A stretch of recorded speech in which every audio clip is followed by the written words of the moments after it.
In today's video, I'm going to teach you how to show rulers in Figma. Rulers are a simple but powerful way to line things up with precision, check spacing, and keep your layout neat. Whether you're using Figma in your browser or the desktop app, the process is the same, and it only takes a moment.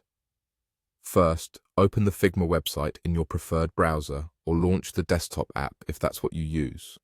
If you're in the browser, head to the Figma homepage and make sure you're signed in so you can access your files.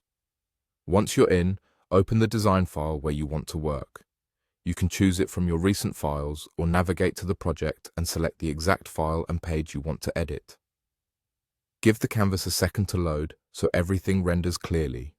With your file open, look toward the top of the interface for the menu bar. Click on View.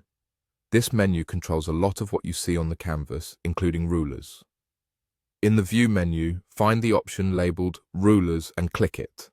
As soon as you do, you'll see rulers appear along the top and left edges of your canvas.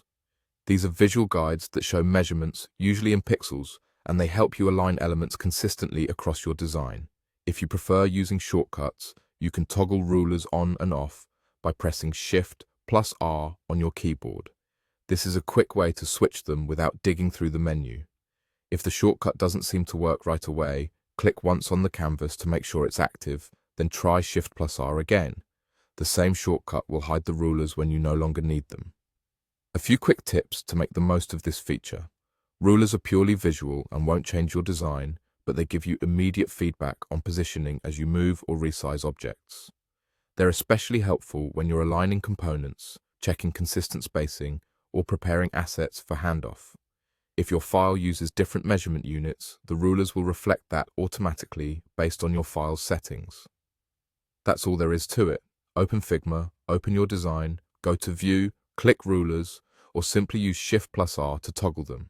Once you start using rulers regularly, you'll find your layouts are cleaner and your alignment is faster and more reliable. Thanks for watching, and happy designing.